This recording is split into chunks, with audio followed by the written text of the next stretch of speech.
Nous sommes redevables envers toi, Seigneur. C'est pourquoi nous venons devant toi. Accorde-nous ta grâce. Circoncis nos oreilles ainsi que nos bouches. Que nous puissions, Seigneur, parler à ton peuple. Écarte-moi de la scène. Prends le contrôle de tout. De la chair jusqu'au dernier banc. Nous voulons que ton onction nous enseigne. Merci au grand Jéhovah. Merci pour le salut. Merci pour la rémission du péché. Merci pour le sang versé. Merci pour Golgotha. Ni c'était Golgotha, je ne pouvais pas être ici. C'est pourquoi, Seigneur, nous pensons à ces grands prix. Les jours de la liberté. Les jours de l'indépendance. Les jours où tu nous as rendus libres. Nous te disons merci, Seigneur. Sois loué. Sois glorifié pour tous tes hauts faits que nous avons bénéficié de toi. Et nous te le demandons avec foi. Dans les noms précieux de notre Seigneur Sauveur Jésus-Christ. Amen. Que le Seigneur bénisse tous. Je salue chacun de vous dans le nom du Seigneur Jésus-Christ. Sentez-vous à l'aise. Nous sommes dans la présence du Seigneur. J'ai demandé 2 heures du temps de la prédication parce que j'aimerais épuiser la matière pour que vous puissiez comprendre pourquoi nous devons nous souvenir de la mort de Jésus. C'est très capital et c'est très important pour nous. Sinon, nous allons rendre un culte qui n'a pas de sens devant le Seigneur.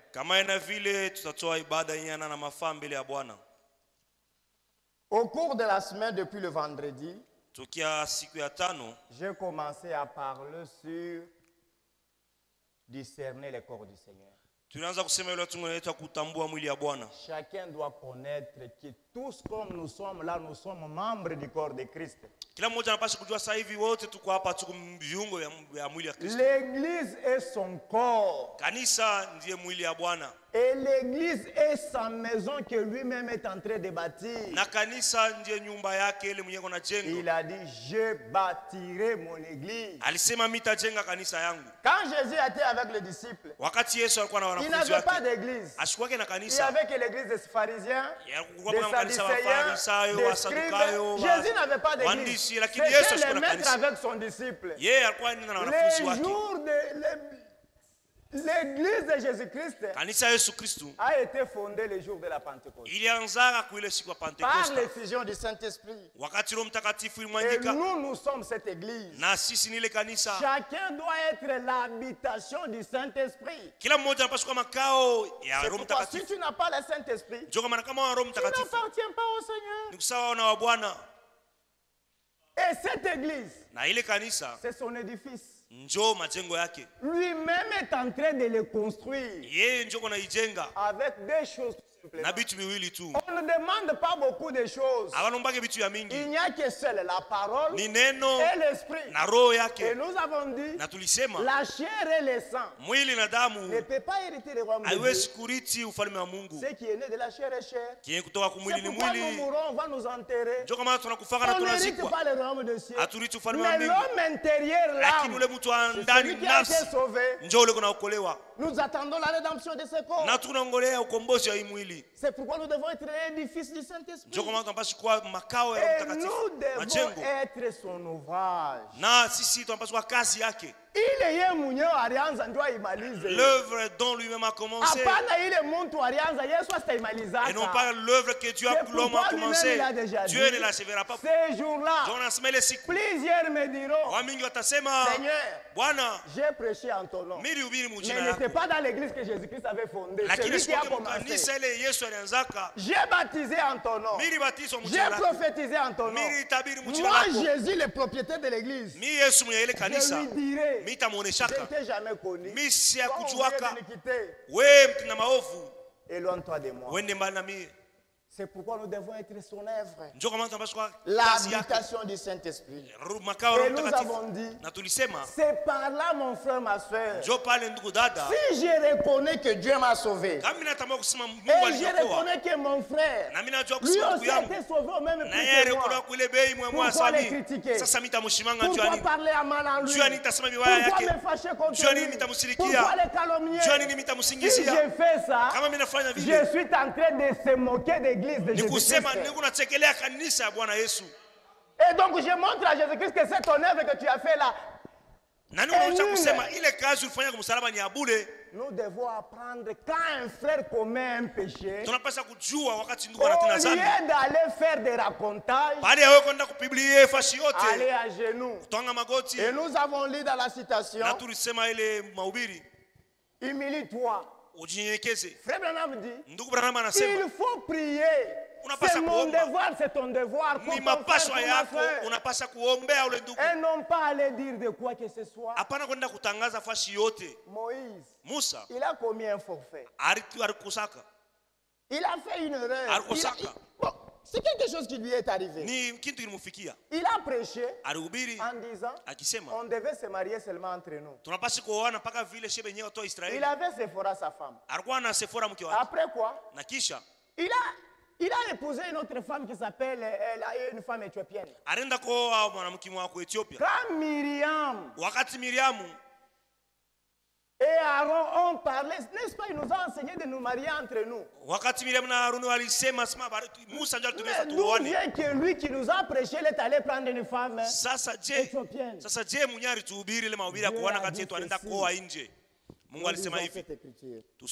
Restez, je n'ai pas encore commencé la prédication, je suis en train de récapituler. Deutéronome 12. Deutéronome 12. Nombre 12 plutôt.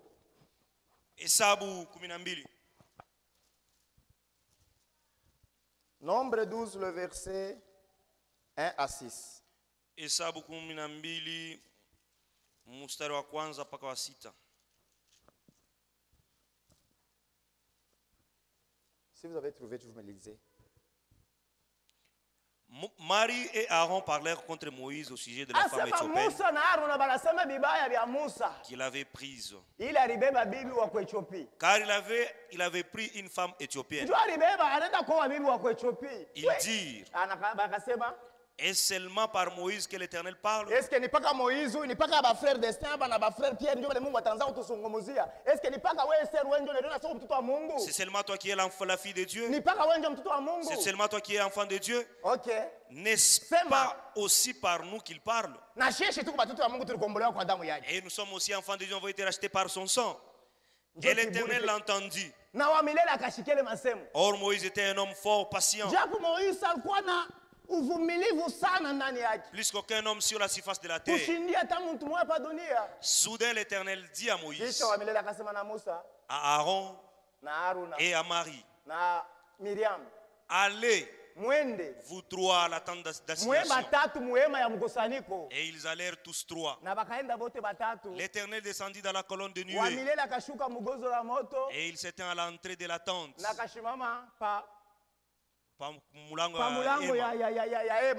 Il appela Aaron et Marie, qui s'avancèrent tous deux.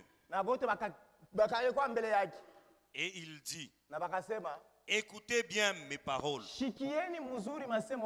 Lorsqu'il y aura parmi vous un prophète, c'est dans une vision que moi, l'Éternel, je me révélerai à lui. C'est dans un songe que je lui parlerai. Il n'en est pas ainsi de mon serviteur Moïse. Il n'est pas ainsi. Le grand prix a été payé. Le grand prix a été payé. Écrit le grand prix a été payé. Il est fidèle dans toute ma maison. Je lui parle bouche à bouche. Je me révèle à lui sans énigme. Et il voit une représentation de l'Éternel. Pourquoi donc n'avez-vous pas craint de parler contre mon serviteur, contre Moïse? Contre Musa, contre mtoto yangu le Bilkombo. Pale. La colère de l'Éternel s'enflamma contre eux. Et il s'en alla. La nuée se retira du dessus de la tente. Et voici Marie était frappée d'une lèpre. Ne dormez pas. Usilale, blanche comme la neige. Si tu dors, je vais prêcher à ta place. Aujourd'hui, faites attention de ne plus dormir. Si tu dors, je vais prêcher là où tu es. Tenez-nous debout maintenant. Et j'entre dans la prédication maintenant. 1 Corinthiens chapitre 11, le verset 23 jusqu'au verset 34. Nous lisons au nom du Seigneur. Car j'ai reçu du Seigneur ce que je vous ai enseigné. C'est que le Seigneur Jésus, dans la nuit où il fut livré, prit du pain et après avoir rendu grâce, les rompit et dit: ceci est mon corps qui est rompu pour vous. Faites ceci en mémoire de moi. De même, après avoir soupé, il prit la coupe et dit: cette coupe est la nouvelle alliance en mon sang. Faites ceci en mémoire de moi toutes les fois que vous en boirez. Car toutes les fois que vous mangez ce pain et que vous buvez cette coupe, vous annoncez la mort du Seigneur jusqu'à ce que je vienne. C'est pourquoi celui qui mangera du pain ou boira la coupe du Seigneur indignement sera coupable envers le corps et le sang du Seigneur. Que chacun donc s'éprouve soi-même, et qu'ainsi qu'il mange du pain, il boive la coupe. Car celui qui mange et boit sans discerner le corps du Seigneur voit un jugement contre lui-même. C'est pour cela qu'il y a parmi vous beaucoup d'infirmes et de malades, et qu'un grand nombre sont morts. Si nous nous jugeons nous-mêmes, nous ne serons pas jugés. Mais quand nous sommes jugés, nous sommes châtiés par le Seigneur, afin que nous ne soyons pas condamnés avec le monde. Ainsi, mes frères, lorsque vous vous réunissez pour un repas, attendez-vous les uns les autres. Si quelqu'un a faim, qu'il mange chez lui, afin que vous vous réunissez, afin que vous ne vous réunissez pas pour attirer un jugement contre vous. Que Dieu bénisse la lecture de sa parole. Et dans la prédication, poussé à bout, le paragraphe 194, l'homme de Dieu dit ceci: je crois que la communion est l'une des plus solennelles et les plus sacrées et les plus douces adorations.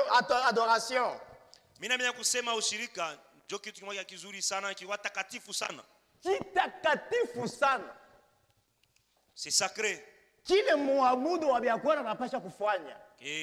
Qu'un véritable adorateur doit faire. Qu'il y ait au cours d'une réunion. Donc hivi tuko mkusanyiko vile tutaifanya 31 ni kitu kia maana sana Et le 31 étant en communion, ce sera une chose sacrée. Il y a des choses que nous devons observer. Ce sont des ordres et des ordonnances. Beaucoup essayent donc de dire qu'ils ont les clous. Ils ont les clous dont on avait percé les Jésus. Les autres disent qu'ils ont les toffes. Et l'habit avec lequel on avait essuyé Jésus. Et dont sa figure est restée. Mais écoutez ce que l'homme de Dieu dit. Qu'ils ont les clous originels. Ou qu'ils ont un morceau d'étoffe. Mais il y a trois choses qui ont été données à l'église. Le repas du Seigneur, le baptême et le lavage des pieds. Ce sont les ordonnances qui ont été données à l'église. C'est sur ça que nous allons parler. Dans la nuit où il fit livrer. Maintenant, celui qui mange indignement, sans discerner ce qu'il fait, il va s'attirer lui-même de la malédiction. Moi, aujourd'hui aussi, je parle comme Frère Destin l'avait dit. Je ne suis qu'un porte-parole. J'aimerais être pire de vos sangs. Que chacun se prouve s'il est convenable, il mène une vie d'évangile. C'est lui qui mangera indignement, sans discerner le corps du Seigneur. Il boit et mange un jugement contre lui-même.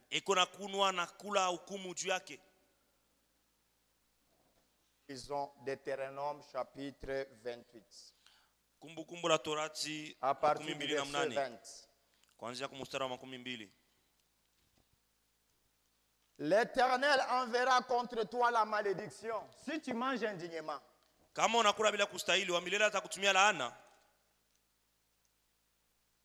Les troubles et la menace. Au milieu de toutes tes entreprises que tu feras, jusqu'à ce que tu sois détruit, jusqu'à ce que tu périsses promptement. Cherchez d'abord ce verset-là. Deutéronome 28, verset 20. Parce que j'aimerais que les enfants de Dieu écoutent. Il dit ceci. Jusqu'à ce que tu périsses promptement. À cause de la méchanceté de tes actions, qui t'aura porté à l'abandonner, à m'abandonner. Tu mènes une vie souillée. Tu critiques les enfants de Dieu. Tu voles. Et tu fais même la médisance. Tu mens. Et tu viens en te permanent en disant que nous allons nous approcher. Je t'encourage que chacun se prouve soi-même. Il dit ceci. L'Éternel attachera à toi la peste jusqu'à ce que te consume dans le pays dont tu vas prendre en possession. L'Éternel te frappera de consomption, de consomption plutôt, de fièvre, d'inflammation, de chaleur brûlante, le dessèchement, des jaunisse et des gangrènes qui te poursuivront jusqu'à ce que tu périsses. Tu auras des inflammations. On ne joue pas la religion. Ça, ce n'est pas l'hostie que tu viendras prendre. Tu as péché toute la journée. Tu as péché toute l'année. Oh, je viens me confesser auprès du padre. On ne joue pas la religion. Nous sommes dans les affaires de Dieu. L'Éternel enverra pour la pluie pour ton pays, à ton pays, de la poussière et de la poudre. Il en desséchera du milieu de toi jusqu'à ce que tu sois détruit. L'Éternel te fera battre par tes ennemis. Tu sortiras contre eux. Le verset 27. L'Éternel te frappera du cerf d'Égypte.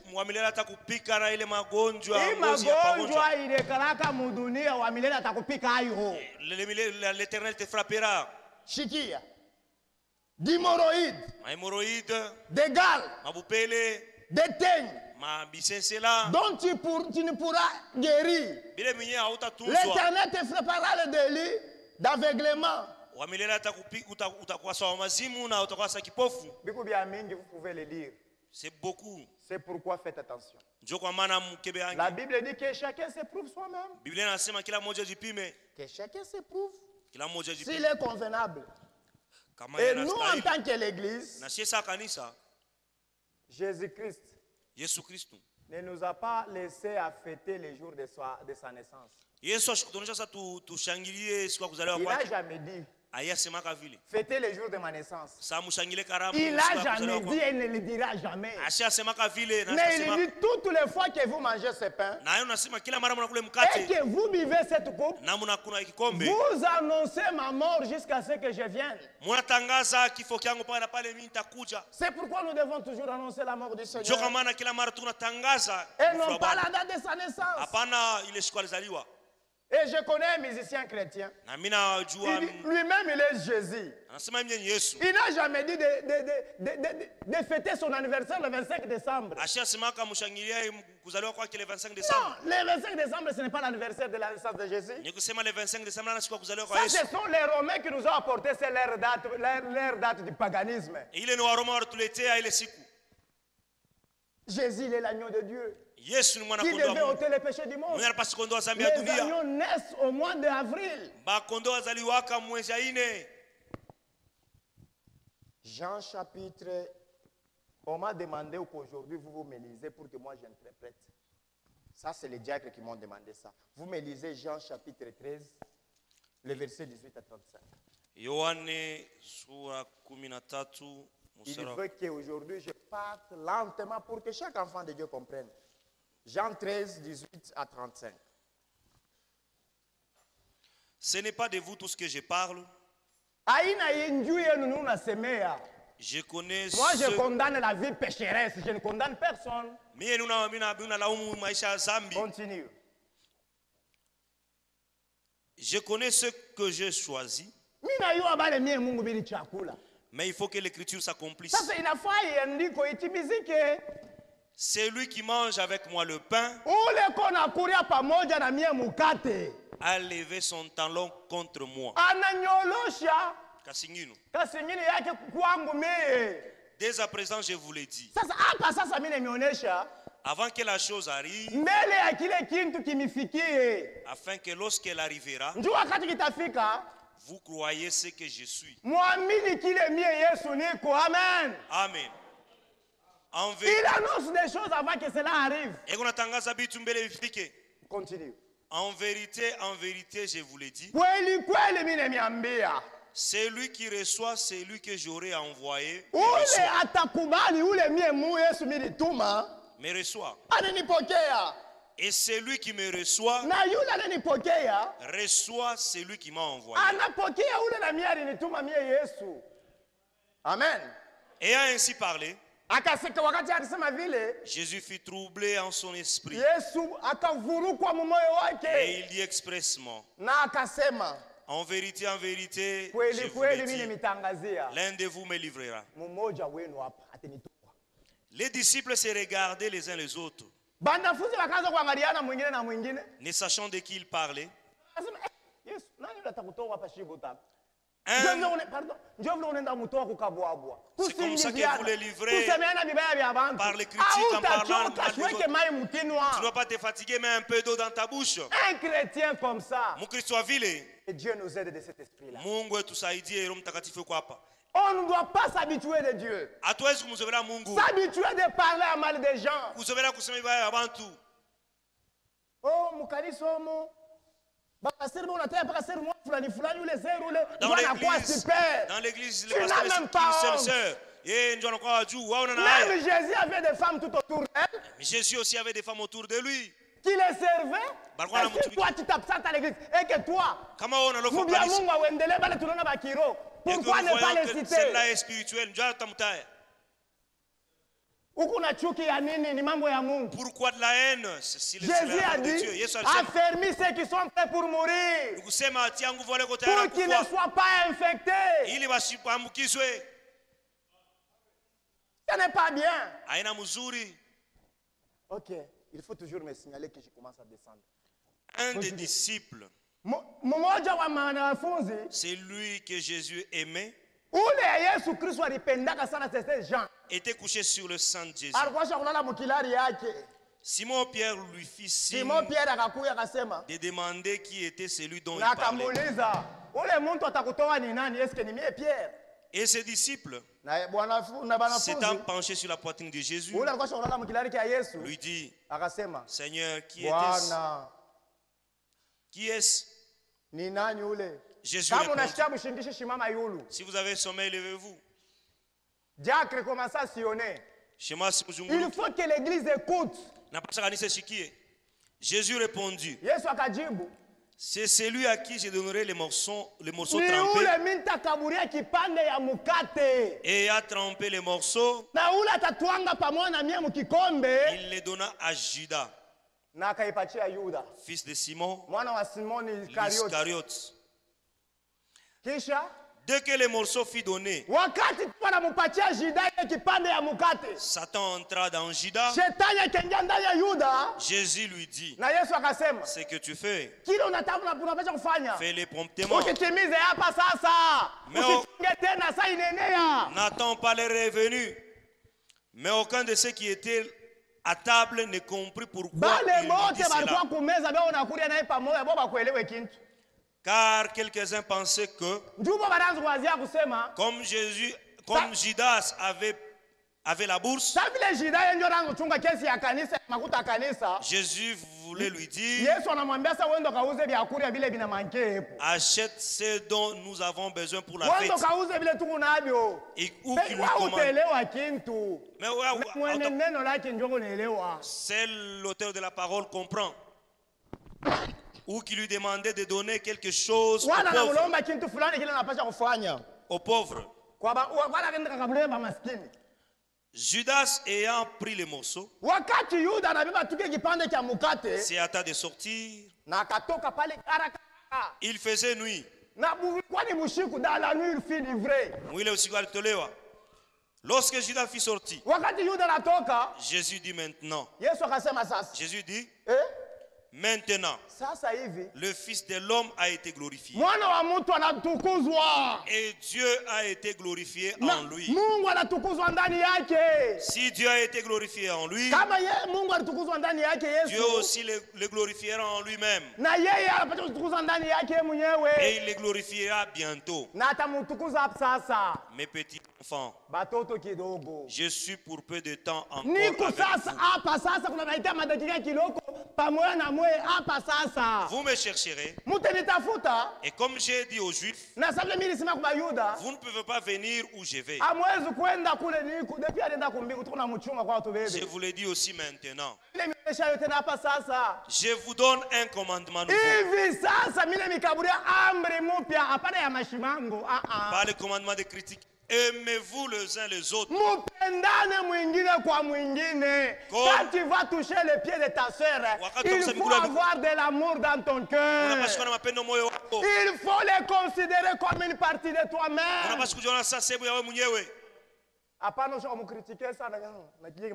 Et non après l'avoir critiqué. Continue comme Judas. Avec des pieds qui aura ta part de morceaux. Continue. Aimez-vous les uns les autres comme je vous ai aimé. Vous aussi aimez-vous les uns les autres.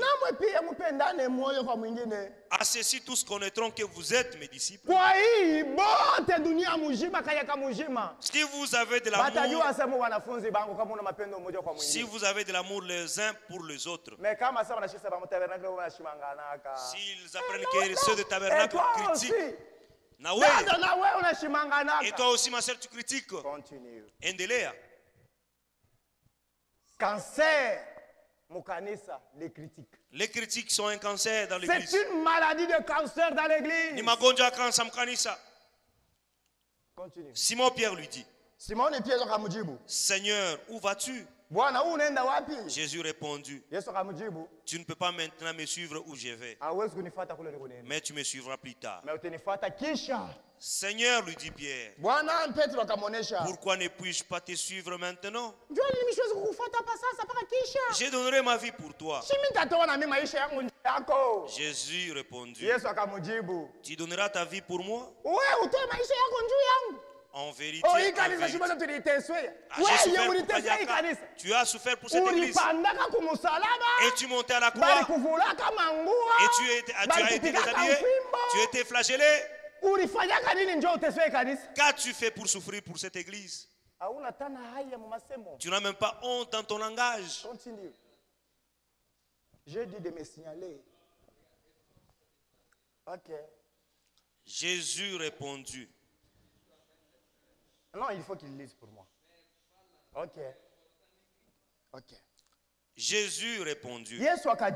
Tu donneras ta vie pour moi? En vérité, je te l'ai dit. Le coq ne chantera pas que tu ne m'aies régné 3 fois.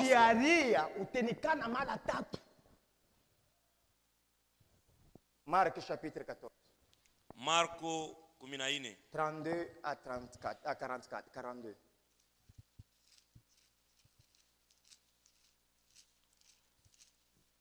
Marc 14.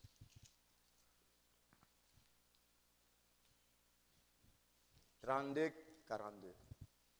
à 42. Ils allèrent ensuite dans le lieu appelé Gethsemane. Et Jésus dit à ses disciples, asseyez-vous ici pendant que je prierai. Il prit avec lui Pierre, Jacques et Jean. Et il commença à éprouver la frayeur et les angoisses. Il leur dit, mon âme est triste jusqu'à la mort. Restez ici et veillez. Puis, ayant fait quelques pas en avant, il se jeta contre terre et il pria que, s'il était possible, cette heure s'éloigne de lui. Il disait, Abba Père, toutes choses te sont possibles. Éloigne de moi cette coupe.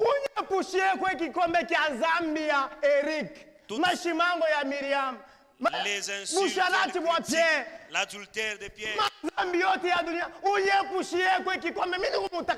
les péchés du monde entier. Éloigne de moi cette coupe. Toutefois, non pas ce que je veux, mais ce que tu veux. Tu n'as jamais demandé la volonté de Dieu dans ta vie. Tu veux que Dieu fasse quelque chose pour toi. Qu'on fasse quelque chose pour toi. Qu'on fasse quelque chose pour toi. Mais quel est le jour où tu prieras que Dieu fasse sa volonté dans ta vie? Tu veux que ta volonté s'accomplisse? Je serai apaisé lorsque je vais lui insulter. Continue avec ta volonté. Continue. Et il vint vers les disciples qu'il trouva endormis. Et il dit à Pierre, Simon, tu dors?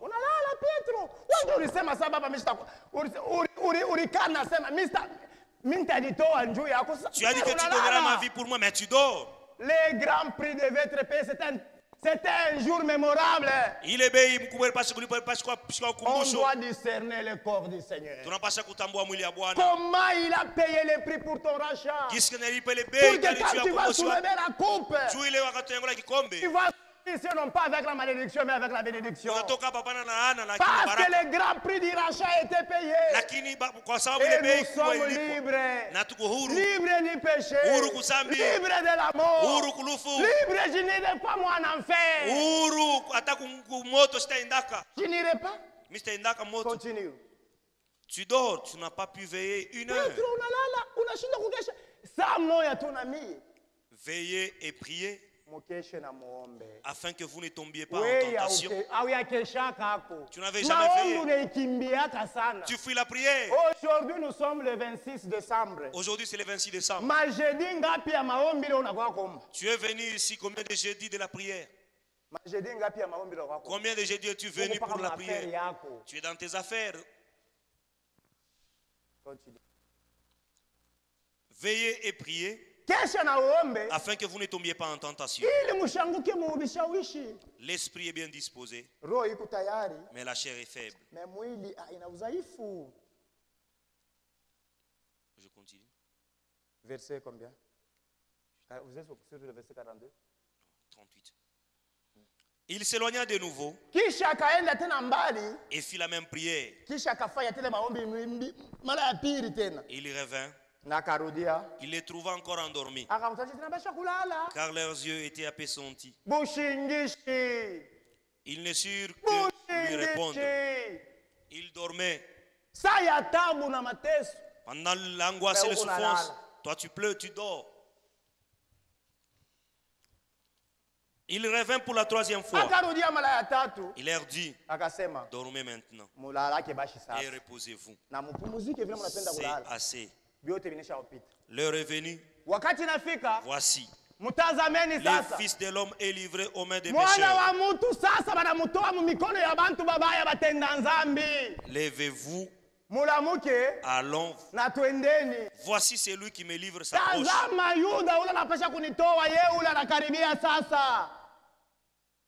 Si aujourd'hui je t'appelle frère Jida, mais tu vas me haïr. Mais vous livrez l'église.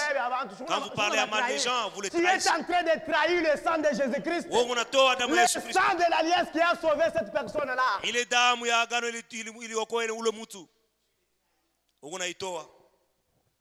Continue. Et aussitôt, comme il parlait encore, arriva Judas, l'un des 12. Et avec lui une foule armée d'épées et de bâtons.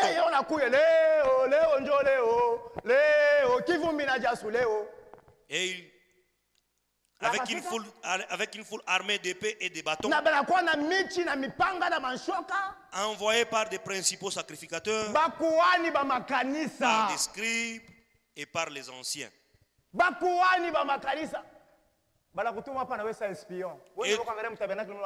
Tu es ici comme une espionne, un espion. On nous a piégés.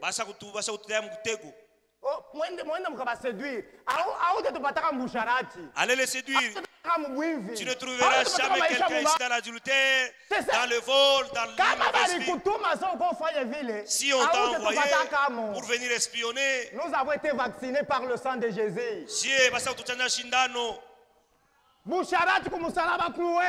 L'adultère a été cloué à la croix. Continue. Celui qui les livrait leur avait donné ces signes.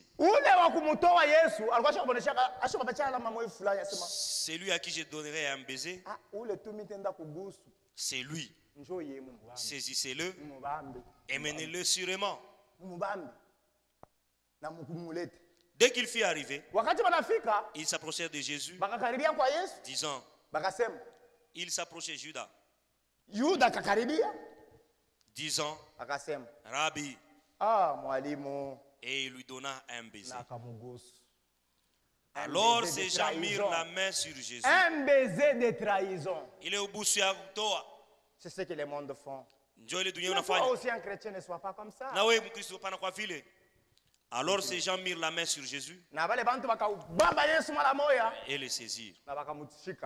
Un de ceux qui étaient là, tirant l'épée, frappa le serviteur du souverain sacrificateur et lui emportant l'oreille. Jésus prenant la parole leur dit: vous êtes venus comme après un brigand,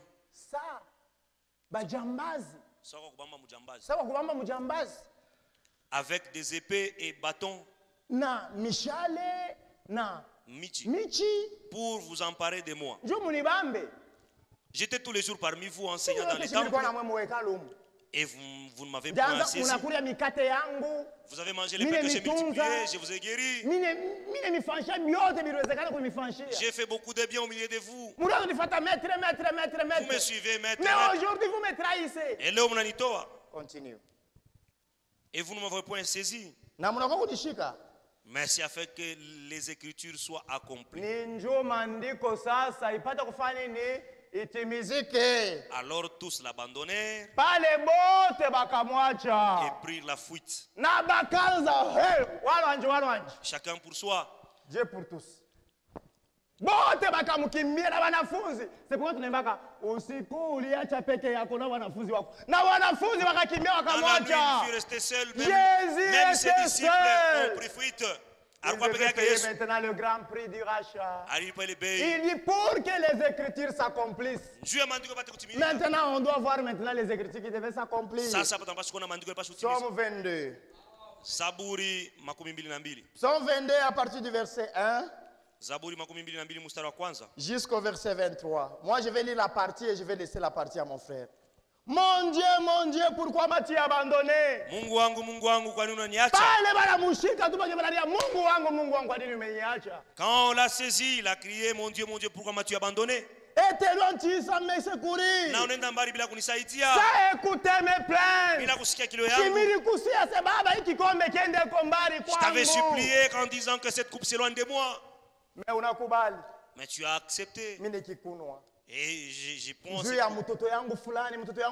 pour que mon fils, ma fille, pour qu'il soit racheté. J'ai donné ma vie pour lui. Mon Dieu, j'écris les jours et tu ne réponds pas. La nuit, je n'ai point de repos. Et toute la nuit. Et toi, Jésus, et fais encore des miracles que tu faisais. Mais sauve encore. Mais il a été rossé à cause de tes péchés, à cause de tes critiques, à cause de tes adultères, à cause de tes vols, à cause de ta mauvaise vie. Et tu continues à boire. Et tu continues à t'enivrer. Unasulubisha Kristo manapili. Na unamtoa tena kuhaya. Wewe endelea mpaka vile sa ndugu yangu Yuda. Pourtant tu es saint. Japo mtakatifu. Tu sièges au milieu des louanges d'Israël. Na unaketi kati ya masifa Israeli. En toi s'est confié nos pères. Ndani yako baba wetu alitoa balikutumainia. Il s'est confié. Et tu les délivrais. Il criait à toi. Et ils étaient sauvés. Il s'est confié en toi. Et il n'était point confus. Moi je suis un ver. Et non un homme. L'opprobre des hommes. Et le mépris du peuple. L'opprobre des hommes et le mépris du peuple. Je t'ai dénudé. Ceux qui ont commis l'adultère, qui ont péché. Mais je suis maltraité à leur place. Qu'est-ce que j'ai fait pour mériter ces choses? Il dit ceci.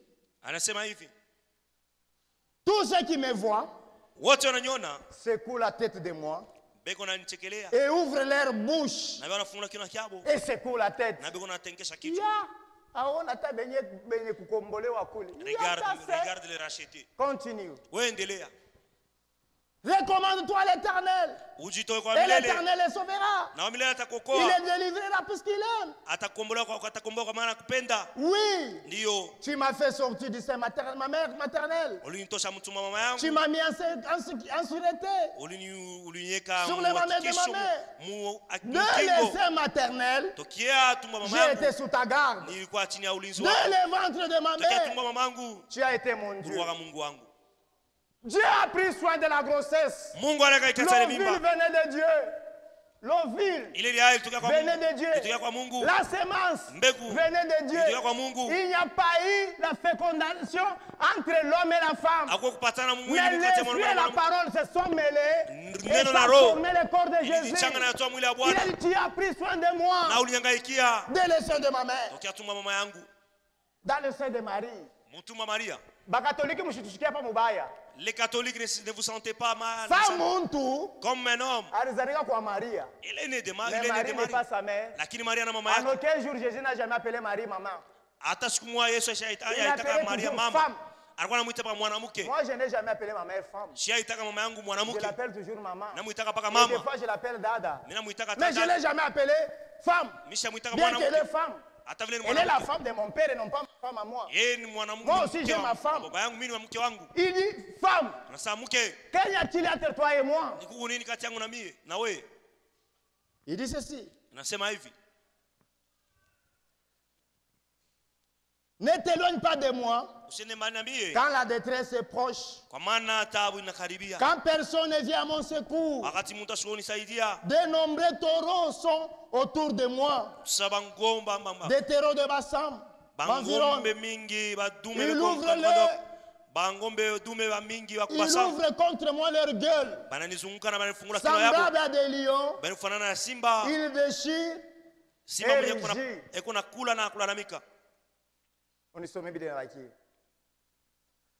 Les soldats étaient là. Je suis comme de l'eau qui s'écoule. Non, les soldats étaient là. Ils ont ouvert leur guerre contre Jésus. Toi qui as sauvé les autres, sauve toi-même. Et nous allons croire en toi. Et Jésus a dit, ok, c'est votre temps. C'est votre temps. Continue. Je suis comme de l'eau qui s'écoule.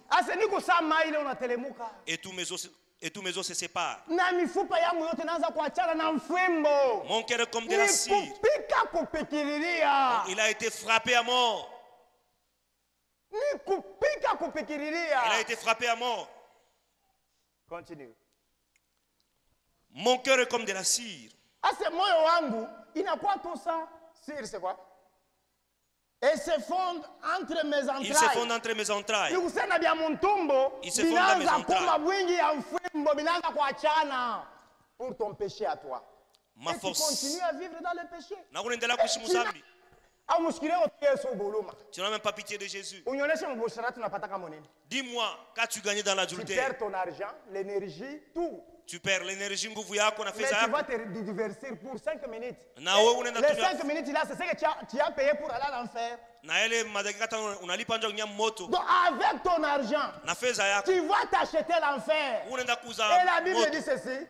C'est lui qui commet l'adultère avec une femme. Et dépourvu de sens. Et quiconque veut se perdre, il agisse de la sorte. Comme on attend, moi je comprends que tu es un perdu. Dieu, pour éviter les débauches, il dit que chaque homme est sa femme. Point. Ma force se détache comme de l'argile. Et ma langue se détache à mon palais. Tu me réduis en poussière de la mort. Il a eu soif. Alors, j'ai soif. Il a eu soif. Au lieu de lui amener de l'eau, on lui a amené le siki, et dans les plaies,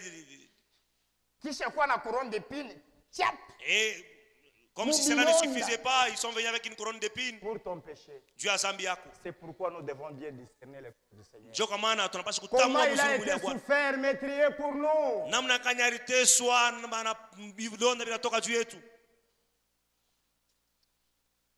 Il dit ceci. Et ma langue s'attache à mon palais. Na ulimi wangu inajama Et mkino tu me kyangu. réduis à la poussière de la mort. Na unanirudisha mavumbi ya kulufu. Yesu alipasha kufa njuu ya dhambi yako. Jésus devait venir mourir à cause du Car péché. les chemins m'environnent.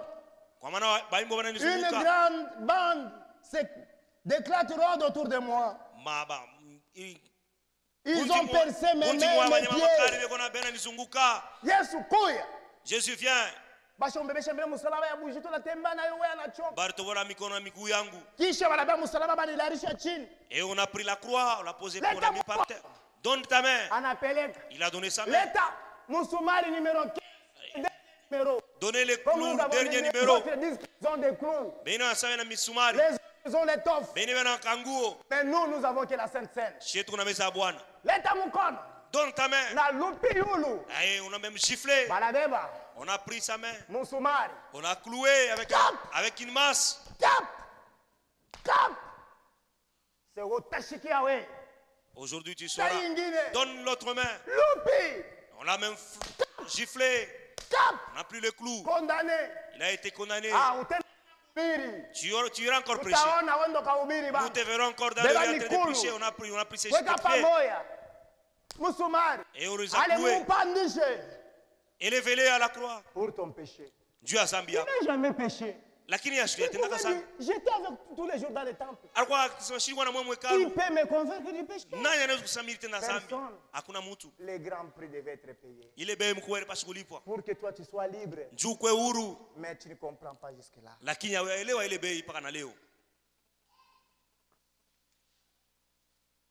Pourtant, je pourrais compter tous mes os. Et il observe et il regarde. Jésus était là comme... Et vous pouvez compter ses côtes. Le monde entier. Il a contemplé sur les bords de Golgotha. Il contemplait à la croix de Golgotha. C'était sur le mont là-bas, sur une montagne.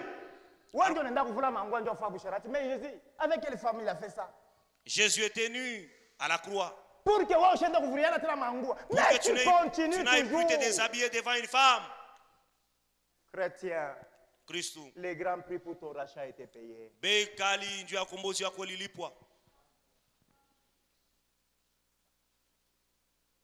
Il se partage mes vêtements. Il tire au sort ma tunique. Et toi, éternel, ne t'éloigne pas des mains. Ne t'éloigne pas. Toi, tu es ma force. Je viens à mon secours. Protège mon âme contre le glaive.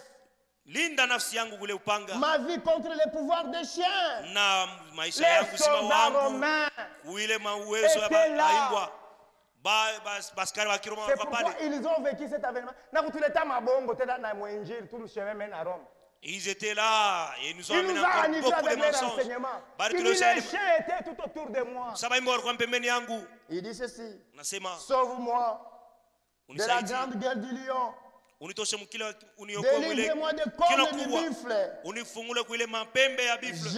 publierai ton nom parmi mes frères. Après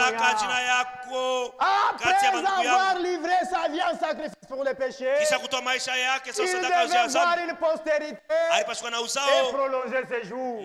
C'est pourquoi il a dit: allez partout dans le monde, prêchez la bonne nouvelle à toute la création.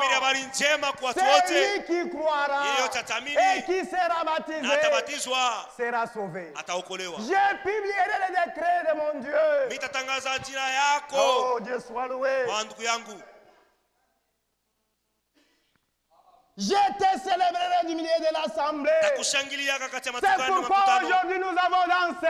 C'est pourquoi nous avons dansé pour lui. C'est pourquoi nous l'avons joué. Parce que nous savons que le prix a été payé.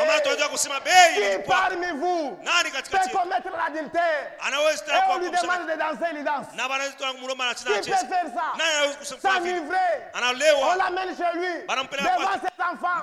On lui demande de danser, il commence à danser. Qui peut faire ça? Personne. Mais nous dansons parce que le prix a été payé. Je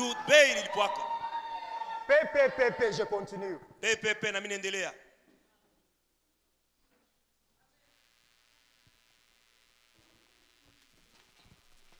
Ne gagnez pas mon temps.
Il nous a donné la vie. Et non pas une vie qui a un commencement. Mais la vie qu'on appelle la vie éternelle. Nous sommes aussi éternels. Je ne mourrai pas. J'ai Jésus en moi. Il m'a donné sa vie.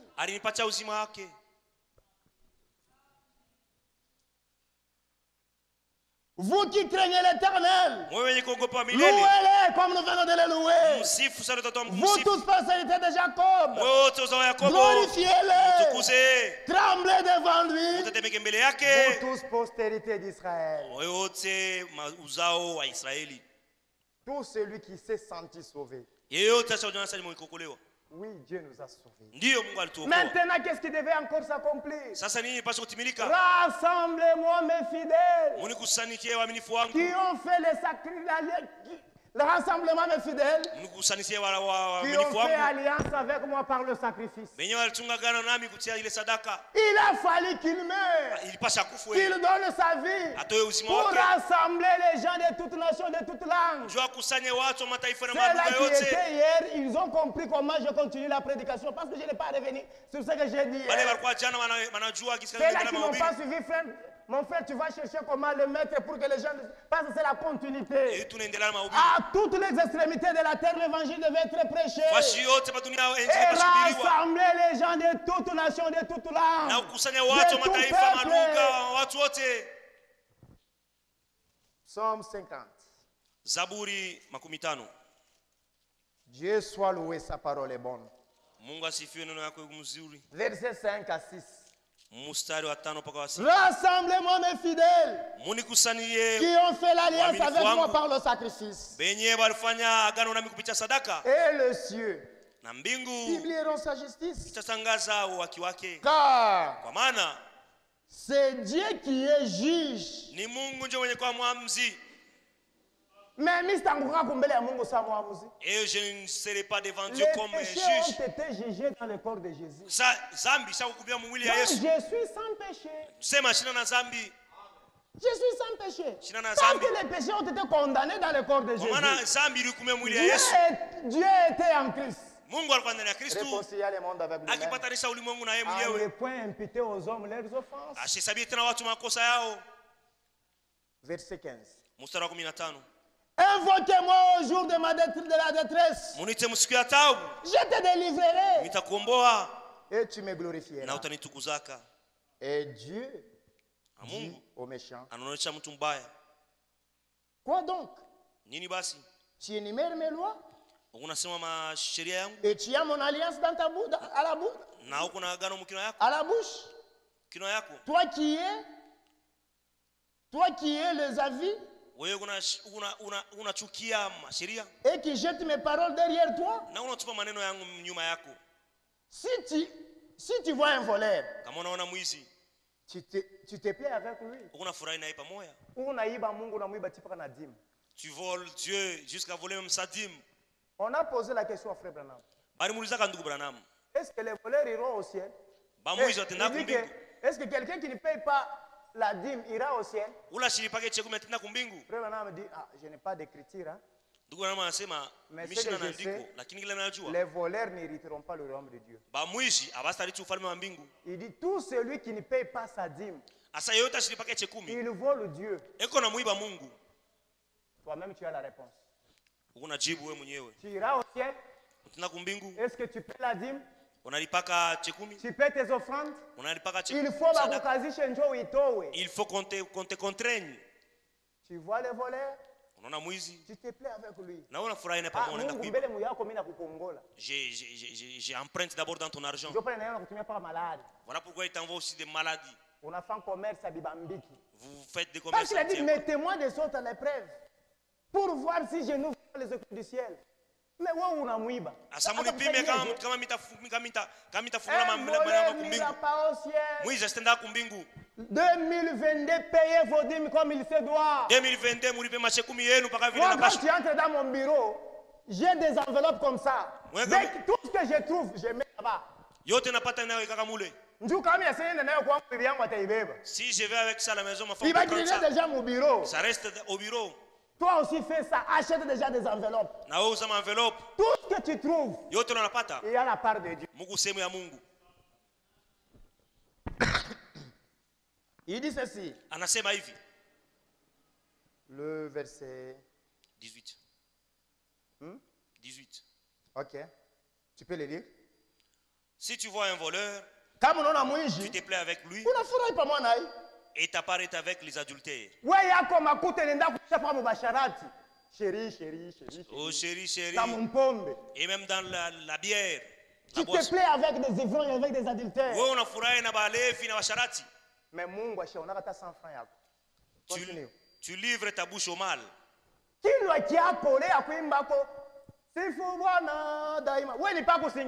de louer, mais toi tu critiques. Continue. Et ta langue est un tissu de tromperie. Aujourd'hui, comment vais-je mentir au frère Cédric? Comment vais-je mentir au frère? Mes enfants sont tellement... Tu t'es prescrit toi-même. Dieu te voit. Continue. Tu t'assieds et tu parles contre ton frère. Tu diffames le fils de ta mère. Ton frère, au travers du sang calvaire, vous le critiquez. Tu es allé pour te faire tresser. Mais comment vous parlez de la sœur Mélanie? Comment vous parlez de la sœur Marie? Comment vous parlez de tel frère alors qu'il n'est pas là? Quand vous êtes allé chez lui, c'était pour aller critiquer le frère ou vous êtes allé travailler? Mais commencez même à chanter. La Bible dit que lorsque vous vous réunissez, celui qui a un cantique qu'il chante, celui qui a un témoignage qu'il donne. Moi quand j'ai quelqu'un, dès que je le vois, mon frère, j'ai cité seulement son nom comme ça. Et un frère un jour m'a dit, moi je peux donner l'exemple avec le nom. C'est la fête, il m'a dit ça. Mais quand je le vois, je dis frère de Semir Koutaya. Quand je le vois, même si je ne l'ai pas cité en mal. Voilà ce que tu as fait. Je me suis tué. Tu t'es imaginé que je te ressemblais. Mais je vais te reprendre et tout mettre sous tes yeux. Prenez-y donc garde. Vous qui oubliez Dieu, de peur que je ne déchire sans que personne délivre. C'est lui qui offre pour sacrifice des actions de grâce. Mais glorifie. Et à celui qui veille sur sa voie, je ferai voir le salut de Dieu. Je suis sauveur, je vais le sauver. C'est comme ça, mes frères et sœurs. Quand nous allons célébrer, mi-2022, ne dites pas que le frère Eric est allé parce que je dois tout faire pour obéir au commandement du Seigneur. Et je le ressens déjà à moi. Que Dieu fera de grandes choses. Maintenant, Matthieu 26. L'alliance devait être conclue. Avec quoi? Et non pas avec les sangs des terreaux et des boucs. Mais avec les sangs du sauveur. Matthieu 26, 28. Il dit ceci. Ceci est mon sang. Le sang de l'alliance qui est répandu pour plusieurs. Pour la rémission des péchés. Maintenant, comment le sang devait couler? Esaïe 53. Isaya makumi tano na tatu. Esaïe 53. Isaya makumi tano na tatu. À partir du verset 1 jusqu'au verset 12. Kuanzia kumustari. La parole de Dieu est bonne, hein? Ok, c'est ça notre nourriture. Ndio chakula yetu. Qui a cru à ce qui nous a été annoncé? Nani aliamini kile walitutangazia? Qui a reconnu les bras de l'Éternel? Nani alitambua mkono wa milele? Nani atambua kazi ya wokovu kwake? Qui a reconnu l'œuvre de Golgotha? Qui a reconnu ce que Jésus a fait pour lui? Qui a reconnu? Il faut reconnaître. Napaswa kutambua. Il s'est élevé devant lui comme une faible plante. Yeye alisimama mbele saa chipuko dhaifu. Comme un rejeton qui sort d'une terre desséchée. Sawa yeye mchipuko anatoka mbulongo kavu. Il n'avait ni beauté ni éclat. Hakuwa na urembo hata kung'aa. Pour attirer nos regards. Ndio apate kuvuta kuona macho yetu. Nikusema kumancho kwenye kuyala na bikozi. Il avait des crachats. Bile ba tendanza banaanza kumutemea. Et tous les pécheurs. Mais le plus beau d'entre 10 000. Il n'y a personne qui a la beauté comme Jésus. Comme mon frère de Céline disait ce jour-là. Frère Branham, il a vu quelqu'un qui avait tourné les dos contre lui. Il appelle monsieur. Il a dit, je les ai appelés de tous les noms. Pape. Cardinal. Évêque. Archevêque. Il dit sa fille. Il dit Jésus. Et l'homme regarde. Frère Branham dit, quand je l'ai vu, il n'y a aucun peintre qui peut peindre cela. C'est pourquoi il a dit, non, pour une représentation, Hoffman, tu es un grand peintre. Veuillez d'abord me décrire, selon toi, quelle est l'image de Jésus-Christ. C'est ce que vous avez vu tous toujours sur des photos. C'est Hoffman qui a il fait comme s'il lui ressemble un peu. L'un d'entre 10 000. Hakuna mwanaume sawa Yesu. Les plus beaux d'entre 10 000. J'aime comment les gens de Chiluba l'appellent. Munu Wabikondo. L'ancien des jours. Les rochers des âges. L'étoile brillante du matin. Celui qui était, qui est, et qui vient. Le Tout-Puissant. Le Roi des Rois. Le Seigneur des Seigneurs. Le ressuscité. Le glorifié. Rose de Saron. Mais on l'a défiguré. Afin qu'il soit méconnaissable. À cause de ton péché. Et son aspect n'avait rien pour nous plaire. Personne ne pouvait le regarder deux fois. On lui a flagellé, les crachats, la mort. Méprisé. Homme dédoulé, habitué à la souffrance, semblable à celui dont on détourne le visage. Nous l'avons dédaigné. Nous n'avons fait de lui aucun cas. Cependant, ce sont nos souffrances qu'il a portées. C'est de nos douleurs qu'il s'est chargé. Et nous l'avons considéré comme puni, frappé de Dieu et humilié. Il était blessé pour mes péchés. C'était mes péchés. Lis pour moi le verset 5 là. Mais il était blessé pour nos péchés, brisé pour nos iniquités. Les châtiments qui nous donnent sont les péchés faits expressément. Tu sais qu'insulter c'est un péché, mais tu insultes. Et frère Branham dit, le monde, ce qui produit les péchés dans l'homme, c'est quoi? C'est l'incrédulité. Parce que tu ne crois pas, c'est pourquoi tu commets les péchés. Si tu as cru, tu ne peux pas commettre le péché. Quand tu pêches, voler, tuer, insulter, ce n'est pas ça un péché. Cela n'est pas un péché. Ce sont les fruits du péché. Mais le péché en soi, c'est parce que tu ne crois pas. Si tu crois que faire briser la parole de Dieu, c'est faux. C'est pourquoi il a fait retomber sur nous l'iniquité de nous tous. Aujourd'hui, nous sommes 7 milliards. Et en Égypte, il dit d'ici 2030, là chez eux, il y aura l'augmentation de 6 millions de personnes. Ils ont déjà commencé à construire une ville où les gens vont aller habiter. Les 6 000 personnes qui seront en 2030. Mais ils oublient que la terre est déchirée, la terre se brise. La terre présente attend le feu. Parce que c'est le jugement. Et vous allez comprendre quelque chose. Continuez seulement. Brisé pour nous. Les châtiments qui nous donnent la paix est tombé sur lui. Le châtiment qui nous donne la paix est tombé sur lui. C'est par ces meurtrissures que nous sommes guéris. Ni kwa mapigo yake tunatunzwa. We mgonjwa. Wasema njuu ya mambo ya magonjwa yako. Nous avons les médicaments sur les meurtrissures de Jésus. Tuna dawa ni maumivu ya midonda ya Yesu. Un prédicateur n'a pas le pouvoir de guérir. Mhubiri hana uwezo kutunza. Il t'annonce seulement une ordonnance. Nous imposerons aux malades. Et les malades seront guéris. Na wagonjwa watatunzwa.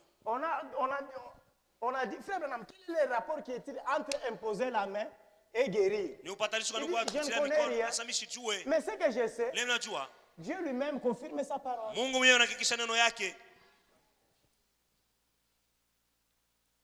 Nous étions tous errants comme des brebis. Chacun suivait sa propre voie. Et l'Éternel a fait retomber sur lui l'iniquité de nous tous.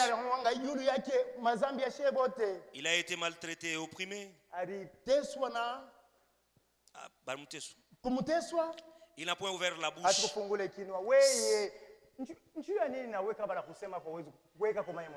Pourquoi tu ne peux pas aussi taire?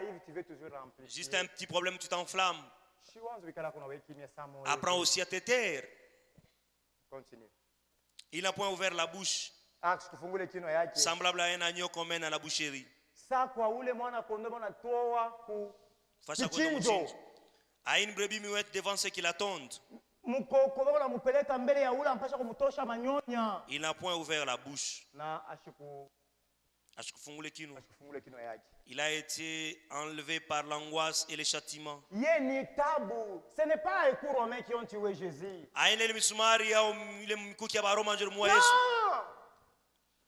Et parmi ce n'est pas ça. Il est mort de chagrin. Ni kusema eko natoa bujima yake njuu ya mtenda nzambi ashoni eko na mchambula tena. Il a donné sa vie pour le péché. Et descend de la croix, nous allons croire en toi. Il dit mon peuple n'a pas reconnu ce que j'ai fait pour lui. Parmi ceux de sa génération. Continue aussi à faire. Parmi ceux de sa génération qui a cru l'homme de 33 ans. Qu'il était retranché de la terre des vivants. À l'âge de 33 ans, on a coupé. À 33 mais ans, Dieu a dit dans sa parole, il dit que les jours de l'homme sur la terre sera de 120 ans. Et David voit, il dit nos jours s'élèvent à 70. David anasema maskoti makumi saba tu. Le plus robuste, non, le plus robuste à 80. Wa ule kwa wangu sana 80 et les autres à 70. Mais lui a 33 ans. Et 33 ans. Il a été retranché de la terre des vivants. Anamtosha pa dunia. On a regretté. Il est mort jeune. Continue. À la fleur de la vie. Il était retranché de la terre des vivants. Continue. Et frappé pour les péchés de mon peuple. On a mis son sépulcre parmi les méchants.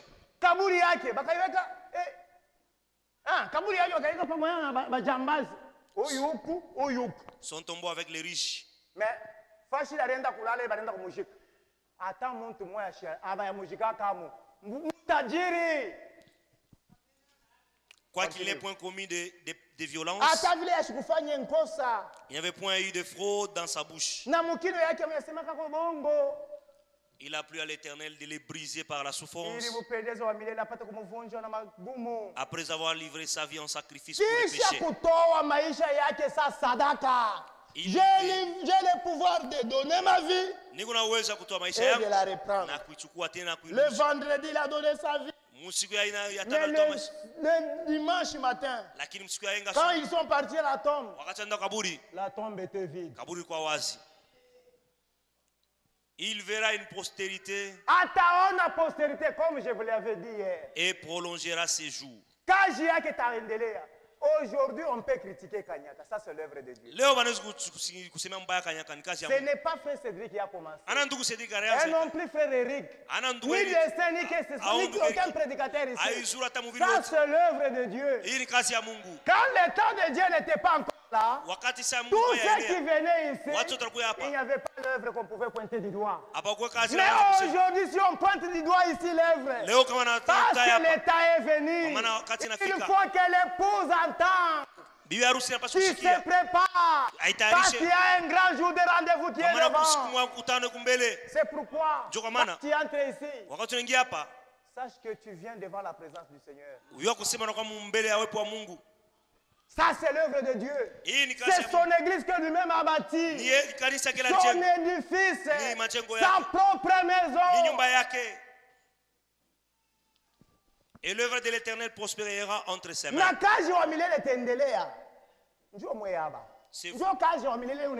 C'est l'œuvre de l'Éternel.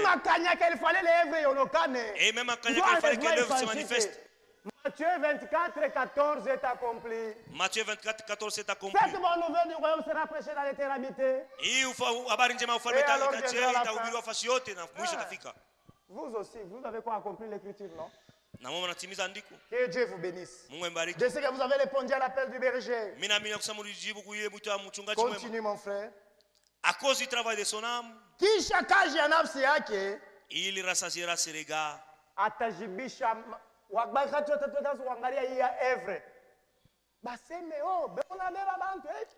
Tout ça, ce n'est pas un problème. Nous, le problème est que l'évangile soit prêché à toutes les nations. Toi, commence à continuer avec la critiquer. Tu auras affaire avec les propriétaires de cette œuvre. Nous, on ne peut pas se battre du coup. Mais les propriétaires de cette œuvre, c'est lui que tu rencontreras dans ton chemin. Continue. Par sa connaissance, mon serviteur juste justifiera beaucoup d'hommes.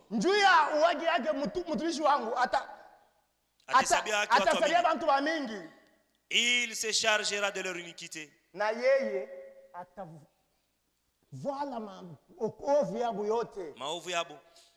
C'est pourquoi je lui donnerai sa part avec le grand. Il partagera le butin avec les puissants. Parce qu'il s'est livré lui-même à la mort et qu'il a été mis au nombre de malfaiteurs, parce qu'il a porté les péchés de beaucoup d'hommes. Ce jour-là au calvaire. Il est sous Calvario. Le calvaire. Calvario. Ce jour-là au calvaire. Il est sous Calvario. Le prix a été payé. Le pardon. Nous l'avons obtenu. Je suis pardonné. Dieu m'a pardonné dans son amour. Le salut est assuré. Okovu ikwako. C'est le sauvé. Misha kutiliwa muhuri na mnaokolewa. Et je suis sauvé. Nisha okolewa. Je ne serai pas perdu. Sitapotea.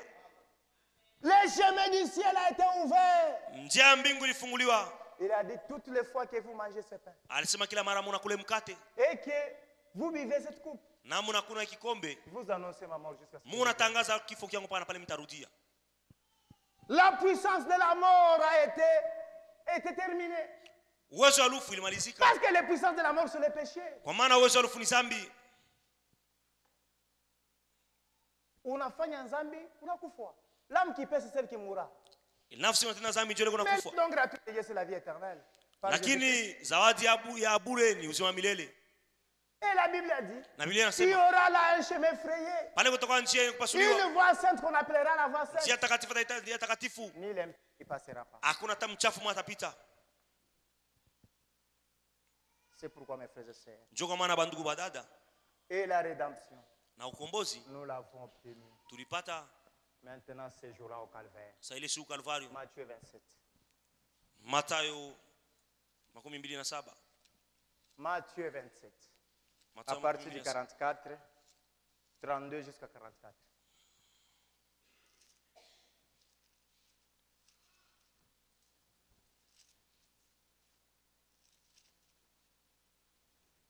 Matthieu 27. Si vous avez lu commencer. Matthieu 27. À partir du verset 44. 44. Le brigand crucifié avec lui l'insultait de la même manière.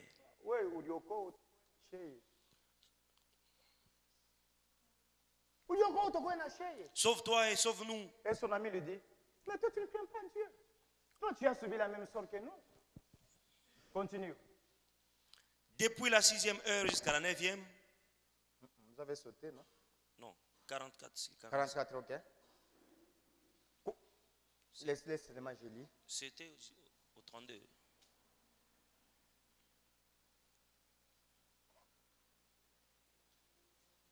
Non, 32 à partir du 32, je dis. Lorsqu'ils sortirent, ils rencontrèrent un homme de Cyrène appelé Simon. Appelé Simon. Ils le forcèrent à porter la croix de Jésus. Jésus a dit non, chacun doit porter sa croix. Seul, tu dois porter ta croix. Arrivé au lieu nommé Golgotha, ce qui signifie lieu du crâne. Crâne. Kabongoshi.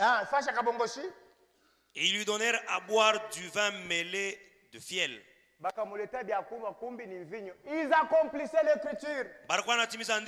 Pourquoi cette écriture? Reste là-bas, moi je lis cette écriture. Parce que les écritures devaient s'accomplir à son égard. Pour qu'à la résurrection, quand tu parlais, pour que chacun comprenne au moins ce qui s'est passé. Entre parenthèses, Psaume 69, verset 22. Il dit ceci. Ils mettent du fiel dans ma nourriture. Et pour apaiser ma soif, il m'abreuve de vinaigre. 69, 22. Psaume 69, verset 22. J'ai soif. Quand il a goûté comme ça, il y a encore une autre écriture qui devait s'accomplir. Jean 19. Le verset 29 à 30.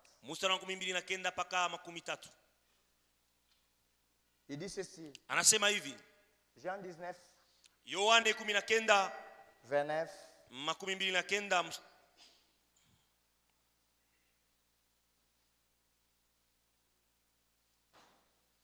Il y avait là un vase plein de vinaigre. Et les soldats, en remplissant une éponge, et l'ayant fixé sur une branche d'hysope. Ils approchèrent de sa bouche. Quand Jésus il prit le vinaigre, il dit, tout est accompli. C'est là que toutes les Écritures, pour ce qui est concerné, a été accompli. Le soleil a dit, je ne peux plus éclairer. Le soleil est devenu comme un sac noir. La lune, il a dit, je ne peux pas éclairer pour que les gens voient la divinité de mon Seigneur. Les rochers se fendirent. La terre trembla. Il dit, c'est lui qui m'avait créé. Doit maintenant me recevoir. Qui suis-je devant lui? Qui suis-je devant lui? Moi soleil, c'est cet homme qui m'a créé. Moi lune, moi rocher. Tout a tremblé. Ce jour-là au Calvaire. Un grand événement inoubliable. Des fois les Congolais fêtent le 30 juin. Et ils ne comprennent pas pourquoi. Mais nous, ce jour-là au Calvaire, c'est ça le jour de notre indépendance. Où le ciel a déclaré tu es libre. Où le ciel a dit je t'accepte. Tu peux entrer. Et la voile du temple se déchira d'en haut vers le bas. Dieu a ouvert le chemin pour tout le monde. C'est lui qui a fait et soif qu'il vienne. Qu'il vienne entrer. Qu'il vienne marcher sur le chemin qui a été tracé. Les bras du Seigneur sont ouverts. Il nous appelle de venir à lui. Et je lisais aujourd'hui l'événement de la mort de Frère Branham. Ça n'a pas été comme ça.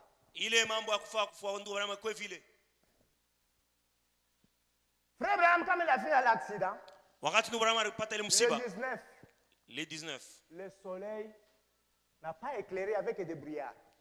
Il y avait que des brouillards. Je peux les lire, je pense que je l'ai noté. Il dit ceci, le 19 décembre 1965, quand la lune s'éleva sur l'horizon,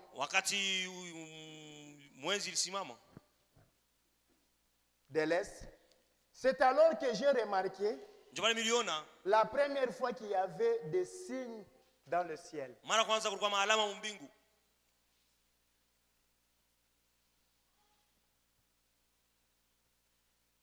Nous disons quelque chose d'extraordinaire. C'est passé. Quand la lune s'éleva, il était noir, ténébreux au sommet, excepté une toute petite partie qui ressemblait à une larme.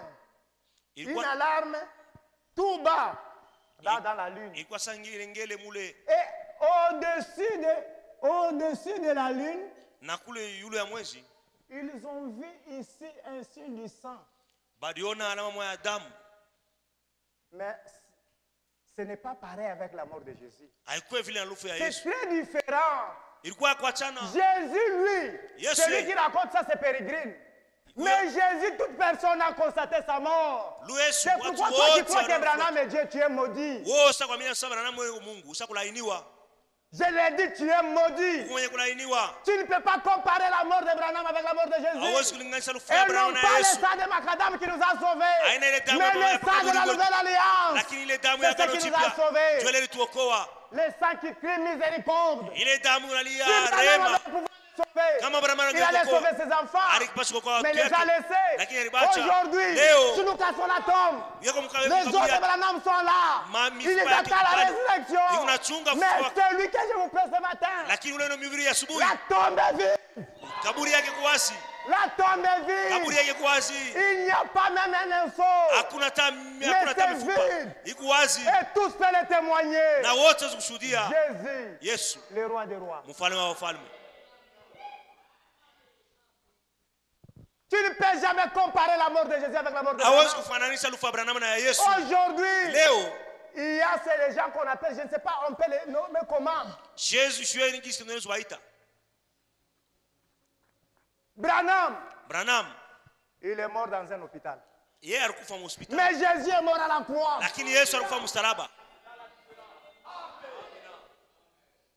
Branham est mort dans un hôpital. Sous l'oxygène. Et l'oxygène a cessé. Mais mon Jésus à moi, c'est lui le maître de l'oxygène. Il a dit, j'ai le pouvoir de donner ma vie et de la répandre. Alléluia. Amen. L'oxygène a cessé. Et on a senti. Ça faisait. Inaanza kumalizika. Na wanganga a dit, ule mganga anasema, il a appelé Pérégrine, anaita Pérégrine, que le révérend cesse de respirer. Anasema révérend anaacha kupumzika na kufa. Maintenant son fils. Asa mtoto yake. Qu'est-ce qui s'est passé? Kwa nini? Il y avait à peu près 65 frères venus de l'Amérique du Nord. Et quand ils sont venus, frère Pérégrine, il a demandé à frère Branham, il a appelé révérend. Frère Branham n'a pas bougé. Il a dit, on doit chanter un cantique qu'il aime. Sur les ailes d'une colombe blanche comme neige, Dieu envoya son amour, un signe du ciel, sur les ailes d'une colombe. Quand on a chanté comme ça, frère Branham s'est réveillé, il s'est même assis.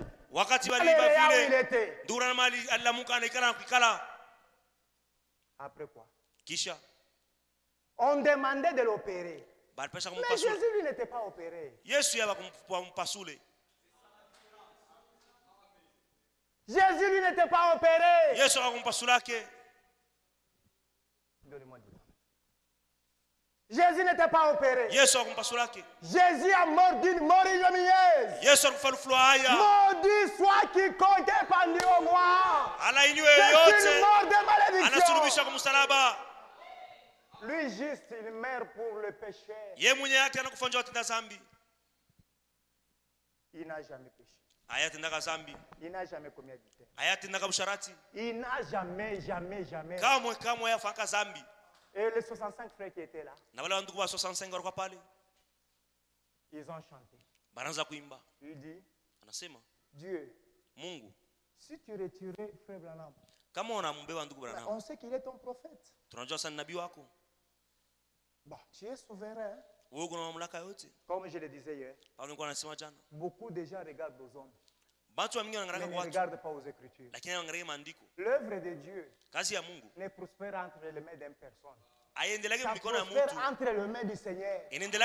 Même si aujourd'hui Dieu retiré mon frère Cédric, il me retire moi, il retire tous ses ministres, cette œuvre va continuer à exister. Oral Robert dit,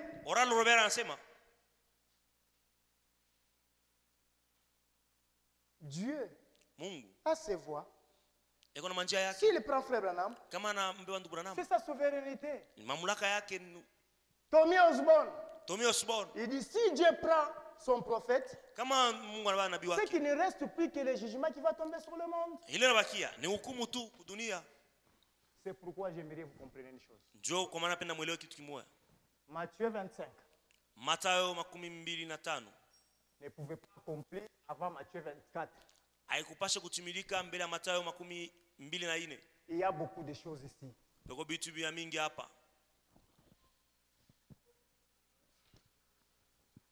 Ils ont chanté. Et comme il faisait sombre là, ils ont dit, mais nous devons demander un signe pour que Dieu nous dise que réellement frère Branham sera opéré. Est-ce que tous savaient qu'il pouvait, comme je l'ai dit, je l'ai lu hier, avant de terminer dans la brochure, il dit la prochaine Noël lui-même sait ce qui s'en sera. Et frère Branham dit quelque part, parce que je ne l'ai pas vérifié, il dit que le jour de ma mort, il y aura un signe du sang Donc lui aussi comptait sur le sang de Jésus. Mais toi, tu comptes sur quoi? Tu comptes sur la personne. Honte à toi. Mets ta confiance à l'Éternel. Il est le seul qui sauve. Il est le seul qui pardonne. Il est le seul qui donne la guérison. Il comptait aussi sur le sang. Il dit, on doit prier. Ils se sont rencontrés, ils ont commencé à prier. Quand ils ont prié, comme ils faisaient des brouillards, il dit qu'ils ont, vers 14 heures, une percée du soleil très fort. Parce que Joseph ne pouvait pas signer sur les documents pour que Frère Branham soit opéré. Joseph ashikupasha kupitia saini pa ile mkanda ya munganga njuu ndugu na pasule. Après quoi? Kisha. Quand ils ont vu le soleil éclairé dans la pièce où ils étaient. Na wakati wanaona jua inaangaza fashi. À cause de ces signes là. Kwa ajili ya ile alama. Ils ont dit oh gloire au Seigneur. Oh tukufu kwa Mungu. Tu as accepté. Mungu anakubali. Maintenant je peux aller au docteur. Sasa hapa mimi nisiona muona munganga. C'était le dernier instance de Frère Branham. Njoo kama wakati ya mwisho wa ndugu Branham.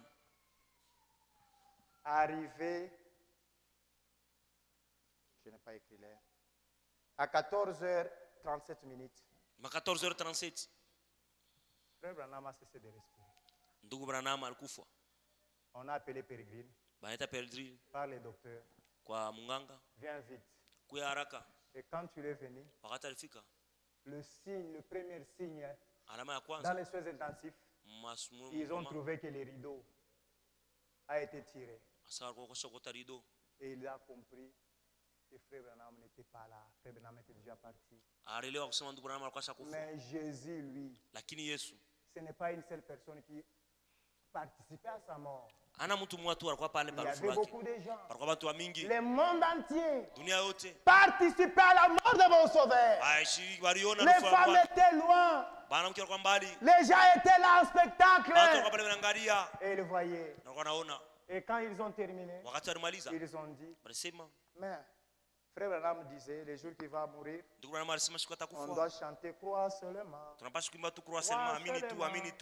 ont chanté croix seulement. Et Billy Paul a demandé à Pérégrine, amène mon père à la maison. On a acheminé les corps sans vie à la maison.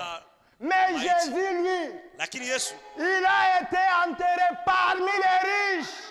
Dans un tombe où personne ne fut enterré. Il dit, à qui me compare? À qui me comparez-vous? Lisons les dernières écritures et je m'arrête. Matthieu, Luc 24. Luc 24. Lis pour moi, mon frère, j'aimerais terminer. À partir du verset 1, commencez par là. Le premier jour de la semaine. Jusqu'à aujourd'hui, Branham est toujours dans la tombe. Jusqu'à aujourd'hui, ses os sont dans la tombe. Et puis, Dieu a bien ce Branham. Pour te dire que Branham n'est pas Dieu. Sa femme est morte. Ils ont poussé la pierre tombale. On a pris dans la tombe de Jésus, il n'y a pas de pierre tombale. Dans la tombe de Jésus, on y entre. Mais Abraham, on a pierre tombale.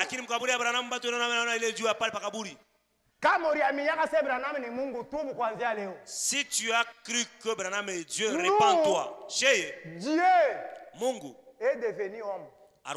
Et non pas un homme devenu Dieu. Jamais. Notre Dieu, il est Dieu, esprit qu'il est. Il est devenu un homme. Parce que l'homme avait péché dans cette corps. Il a fallu les sauver toujours dans ce corps. Mais Branham a menti. Il s'est repenti. Mais Jésus pouvait dire, qui m'accusera d'un péché? Qui? Qui? Marie-Madeleine? Marie-Madeleine. Je t'avais baisé en cachette. Je t'avais courtisé en secret. Il dit, qui parmi vous peut me comprendre? C'est pourquoi nous avons dit, l'or, en sens, en sens, et la myrrhe, ça avait une signification. C'est là qui était hier. La divinité au service pour mourir. Dieu est venu pour mourir, pour sauver l'homme. Il a dit, on ne l'a pas miré quand il était à la tombe, mais on l'avait miré quand il était vivant. Et puis, Judas alikuwa na nini? Alipenda kwa makuta. Pourquoi cette perte? Il était vraiment cupide. Mais nous avons des pauvres avec nous. On pouvait prendre ces parfums et les vendre. Et distribuer l'argent aux pauvres. Et Jésus a dit, pourquoi t'indignes tu à cause de moi? Cette femme a fait une bonne action. Il a parfumé mon corps le jour de ma sépulture. Mais, soma ça parle.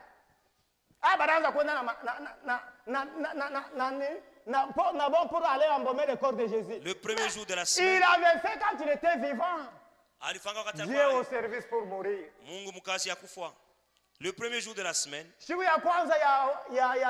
Elle s'est rendue au sépulcre de grand matin, portant les aromates qu'ils avaient préparés. Elles trouvèrent que la pierre avait été roulée devant le sépulcre. Et étant entrées, elles ne trouvèrent pas le corps du Seigneur Jésus. Comme elles ne savaient pas que penser de cela, Joseph a dit, amenez le corps chez nous à la maison. Mais ici, on n'a pas trouvé le corps du Seigneur. Continue. Comme elle ne savait que penser de cela, voici deux hommes leur apparurent, en habits resplendissants, saisis de frayeur.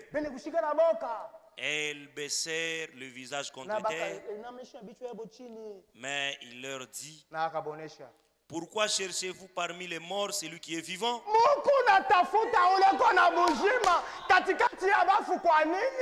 Il n'est point ici. Si nous allons à Kentucky, nous allons ôter la pierre et nous trouverons les os. Pourquoi cherchez-vous les vivants parmi les morts?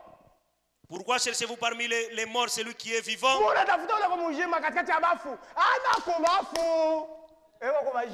Il n'est point ici. Il est ressuscité. Souvenez-vous. C'est ça la bonne nouvelle. Jésus est ressuscité. Jésus est vivant. Continue. Souvenez-vous de quelle manière il vous a parlé lorsqu'il était encore en Galilée et qu'il disait, il faut que le Fils de l'homme soit livré entre les mains des pécheurs, qu'il soit crucifié et qu'il ressuscite le troisième jour. Et elle se souvint des paroles de Jésus. À leur retour du sépulcre, elles annoncèrent toutes ces choses aux 11 et aux autres, à tous les autres, et à tous les autres. Celles qui dirent ces choses aux apôtres étaient Marie de Magdala, Jeanne, Marie, mère de Jacques, et les autres qui étaient avec elle. Elle prirent ce discours pour des rêveries.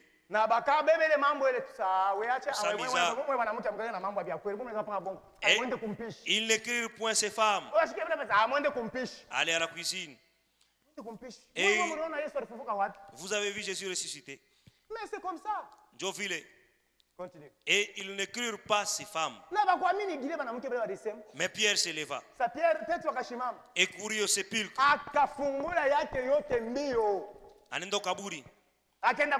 S'étant baissé, il ne vit que des linges qui étaient à terre. Puis il s'en alla chez lui, dans l'étonnement de ce qui était arrivé. Toutefois que vous mangez ce pain et que vous buvez cette coupe, vous annoncez ma mort jusqu'à ce que je vienne. Continue. Et voici ce même jour, des disciples qui allaient à un village nommé Emmaüs, éloigné de Jérusalem de 60 stades. Et ils s'entretenaient de tout ce qui s'était passé. Pendant qu'ils parlaient et discutaient, Jésus s'approcha et fit route avec eux.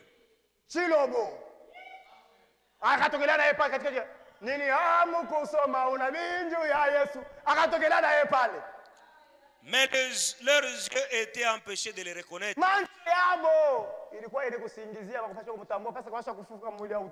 Il leur dit, de quoi vous entretenez-vous en marchant? Et ils s'arrêtèrent, l'air attristé.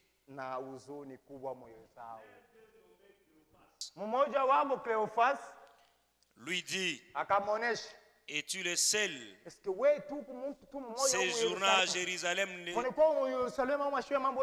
sache pas ce qui est arrivé ce jour-ci? Quoi donc, leur dit-il? Il lui répondit, ce qui est arrivé au sujet de Jésus de Nazareth,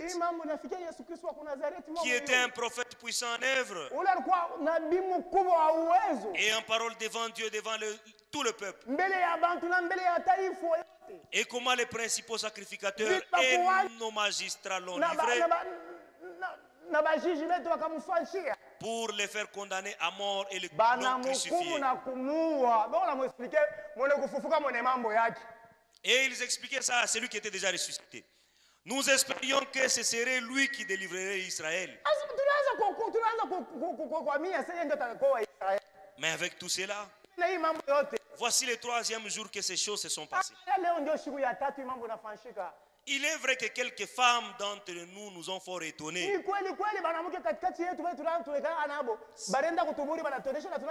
S'étant rendu du grand matin au sépulcre, n'ayant pas trouvé son corps, elles sont venues dire que les anges sont apparus et ont annoncé qu'il est vivant. Amen. Réveillez-vous, je termine. Il dit, on a dit que Jésus était ressuscité. Quelques-uns de ceux qui étaient avec nous sont allés au sépulcre et ils ont trouvé les choses comme les femmes l'avaient dit. Mais lui, ils ne l'ont point vu.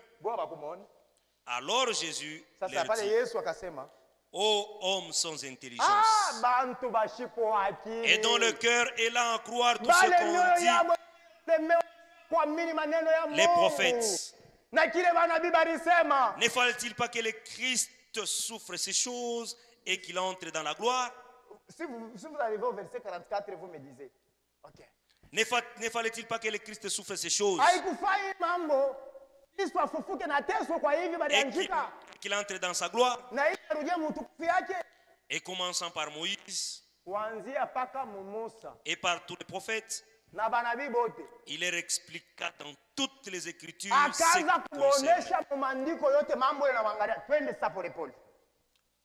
on a posé, il leur a posé. Jésus maintenant commence à expliquer les Écritures. Il dit, mais ce Jésus-là était né où? À Bethléem.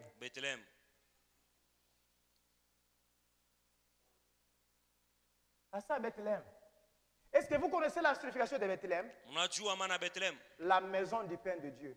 Mais celui le pain de vie, non? Mais il ne pouvait pas mourir. Comment le pain de vie pouvait mourir? Ok. Il a grandi où? À Nazareth. Quand on appelait Jésus de Nazareth, c'était pourquoi? C'est parce qu'il a grandi à Nazareth, non? Ok. Lorsqu'ils firent... Non. Il explique les Écritures. J'explique les Écritures, non? Oui. est né de qui?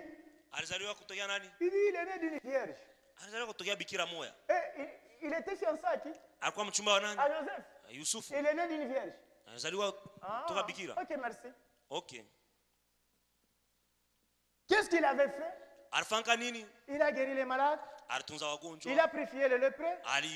Il a rendu libre les opprimés. Il a ressuscité les morts.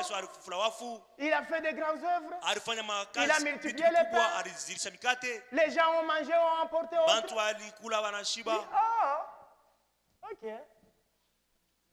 Il dit ceci. Il a délivré les démoniaques. Tu as vu ça? Oui, nous étions avec lui. Ok, merci. Qui l'a livré? L'un de ses amis. Il s'appelle comment? Il dit Judas. Il dit c'est lui qui a mangé mon pain. C'est lui qui m'a appelé mon ami. Allez, laisse son talon contre moi. Tu n'as pas reconnu? Il a été vendu à combien d'argent? Non, il a été vendu à 30 pièces d'argent. À 33 francs. À 30 cycles. 300 francs. Il dit, au même prix qui a été vendu Joseph. Joseph a été vendu 2 fois. On l'a vendu à 26 cycles. 26 cycles. On l'a vendu aussi à 30 cycles. Ok. Il a été pendu où? Il dit il a été pendu à la croix. Il dit à la croix. Mais qu'est-ce qu'il fait la croix? Dieu était en Christ. Il devait réconcilier le monde avec lui-même. Il les a réconciliés, mais vous n'avez pas compris comment.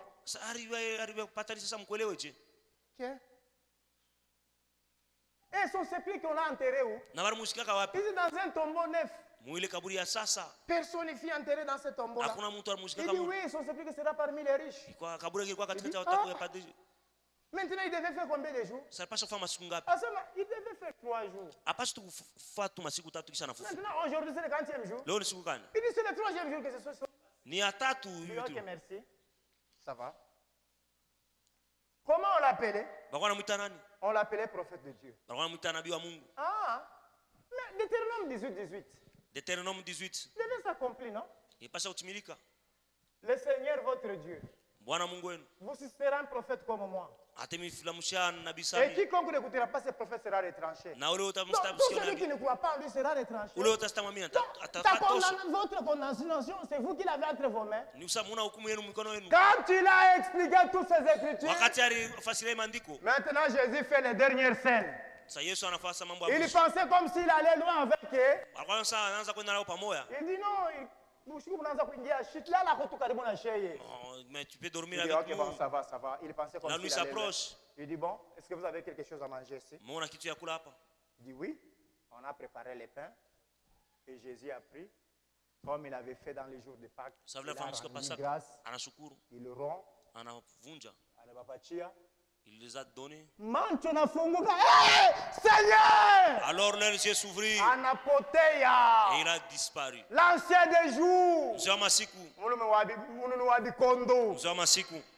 des rois. Le Seigneur des seigneurs. Nous prêchons un Dieu vivant. Mon Dieu, il est vivant. Mon Dieu, il est vivant. Mon Dieu, il est vivant. Mon Dieu, il est vivant. Et j'ai terminé ma prédication. Que Dieu merci. Mon Dieu, il est vivant.